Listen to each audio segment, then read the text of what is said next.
La casa de Tres Cantos se quedó en silencio como pocas veces. No era un silencio incómodo, ni un silencio de tensión previa a una expulsión.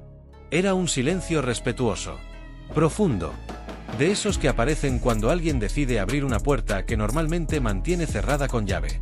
Anita Williams se sentó frente a su curva del amor, sabiendo que no iba a ser una curva más. Sabía que no iba a hablar solo de romances adolescentes, ni de historias bonitas con final incierto. Iba a hablar de heridas, de decisiones, de errores, de supervivencia y, sobre todo, de amor. Porque la curva del amor en GH Dúo no es solo un recorrido sentimental. Es una radiografía emocional. Es colocar sobre una línea imaginaria a todas las personas que han marcado tu vida y explicar por qué. Y Anita, que durante semanas había sido intensa, impulsiva, combativa, decidió mostrarse desde un lugar completamente distinto, vulnerable. Comenzó por el principio, por lo esencial. Su madre, su padre y su hermano. Los primeros amores, los que no se eligen, los que forman la base. Habló de ellos con una mezcla de ternura y orgullo.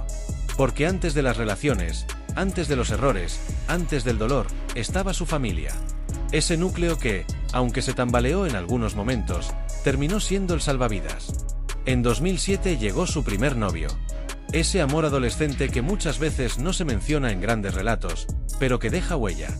Anita lo recordó como una experiencia iniciática, algo inocente, algo que marcó el comienzo de su búsqueda. Porque a partir de ahí, como ella misma dijo, fui probando de todo un poco. Y entonces llegó el primer gran golpe de realidad. Conoció a alguien que le hacía los ojos chiribitas. La ilusión, la intensidad, esa sensación de que todo encaja. Durante un año fue felicidad. Pero después empezó el caos. Las palabras salieron despacio. No fue un relato apresurado. Fue una confesión medida, casi temblorosa. Empezó a hablarme mal, a ser infiel, a engañarme e insultarme. El maltrato psicológico fue el primer síntoma. Las palabras que degradan. Las humillaciones. Las mentiras. La pérdida de autoestima progresiva. Anita explicó que lo aguantaba todo. Que normalizaba lo que no es normal. Que justificaba lo injustificable. Hasta que llegaron los golpes. Ahí el tono cambió. La voz se quebró. No era una historia lejana. Era un recuerdo vivo. Golpes que siguió soportando. Iba a casa de su familia, regresaba con él. Entraba y salía de la relación como quien intenta salir de un laberinto sin mapa. Hasta que un día, según relató, le reventó la ceja. La imagen es cruda, directa. Y Anita no la maquilló. Su madre denunció. Ella, en el juicio, defendió al agresor. Dijo que su madre mentía. Es uno de los momentos más duros del relato. Porque muestra el nivel de manipulación y dependencia al que había llegado. La relación fracturó su vínculo con su padre. Pero también fue su padre quien, con una frase contundente, la despertó. O salía de esa relación o la próxima vez que la vería sería en el cementerio. Tenía toda la razón del mundo, reconoció Anita. Salir no fue sencillo. No fue inmediato. Implicó cambiar de ciudad. Dejar atrás escenarios. Mudarse a Madrid. Empezar de cero. La huida no fue cobardía. Fue supervivencia. En Madrid comenzó una nueva etapa. Una salida nocturna cambió su rumbo. Conoció a José Carlos, un RRPP que trabajaba de noche y le ofreció trabajo. Anita aceptó. Se gustaron. Vivieron juntos más de un año. Pero la relación se transformó en algo distinto. Más fraternal que romántico. Más compañerismo que pasión. Y se enfrió. No hubo drama. Solo desgaste. Luego llegó otro episodio que dejó cicatriz. Un novio al que le prestó 10.000 euros. Ahorros. Confianza. Ilusión. Él prometía duplicarlos. Un proyecto en común. Un sueño financiero. Un día dejó de responder al teléfono. Esa noche Anita fue a buscarlo. Lo encontró en el casino. Se había gastado todo. La traición no fue solo económica. Fue emocional. La sensación de ingenuidad. De haber confiado demasiado. En su curva también habló de un chico al que reconoció haber hecho daño. A día de hoy me arrepiento de no haberlo valorado. La autocrítica apareció. No se presentó como víctima permanente. Asumió que también cometió errores. Y entonces mencionó la guinda del pastel. Otra relación que empezó perfecta y terminó siendo una pesadilla distinta. El maltrato psicológico, para ella, fue peor que el físico. Más silencioso, más invisible, más difícil de detectar. La manipulación constante, la pérdida de identidad, la sensación de que nada de lo que hacía era suficiente.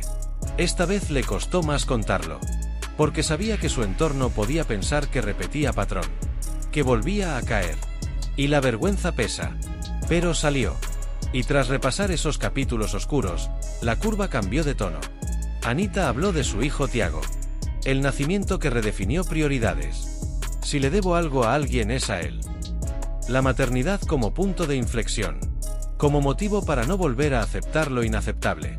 Y entonces llegó el nombre que lo cambió todo, Montoya. Hasta ese momento, Anita había contenido las lágrimas. Había hablado con firmeza. Pero al mencionar a Montoya, la coraza se rompió. Lo conoció en su primer reality. Desde que lo miré sentí una magia que en mi vida he sentido. No fue una frase vacía. Fue una declaración. Dijo que había tenido muchas parejas, pero que quien le enseñó el amor fue él. Que le dio su corazón cosido a pedazos. Esa imagen es poderosa. No entregó un corazón intacto. Entregó uno reconstruido. Remendado. Vulnerable. Y ahí se quebró. Porque hablar de amor después de haber hablado de maltrato no es sencillo. Implica creer de nuevo. Apostar de nuevo. Exponerse de nuevo. La curva del amor de Anita no fue un simple repaso sentimental. Fue una confesión pública de supervivencia. En la casa, el ambiente era denso. Los compañeros se escuchaban en silencio. Algunos con los ojos húmedos. Otros con la mirada fija en el suelo. Carlos, con quien había tenido enfrentamientos recientes, observaba sin interrumpir. Gloria, que siempre ha sido su apoyo, contenía la emoción. La curva mostró una Anita distinta. No la que estalla en debates. No la que lanza dardos en discusiones domésticas. Sino la mujer que ha pasado por experiencias límite y sigue de pie. Cuando terminó, el silencio fue más elocuente que cualquier aplauso. Porque la audiencia no vio solo un testimonio. Vio un proceso. Vio la evolución de alguien que cayó y se levantó. Que se equivocó y aprendió. Que sufrió y volvió a amar. En un reality donde muchas veces predominan las estrategias y las polémicas, la curva del amor recordó que detrás de cada concursante hay una historia real. Anita no pidió compasión. No buscó victimizarse. Narró. Asumió. Sintió. Y dejó una pregunta flotando. ¿Cuánto pesa la historia personal en la decisión final de la audiencia? Porque ahora, en la recta final de GH Dúo, no solo se evalúan enfrentamientos o tareas domésticas. Se evalúa humanidad. Anita se desnudó emocionalmente. Mostró cicatrices. Mostró arrepentimientos. Mostró esperanza. Y, sobre todo, mostró que el amor, incluso después del dolor, sigue siendo posible. La curva del amor no cambia el pasado, pero redefine el presente. Y en esa noche en Tres Cantos, Anita no solo contó su historia. La resignificó. La final está cerca. El maletín espera. Pero, gane o no, Anita ya dejó una huella distinta. Una huella que no se mide en votos, sino en verdad. Y esa verdad, dicha sin filtros, fue uno de los momentos más intensos de la edición.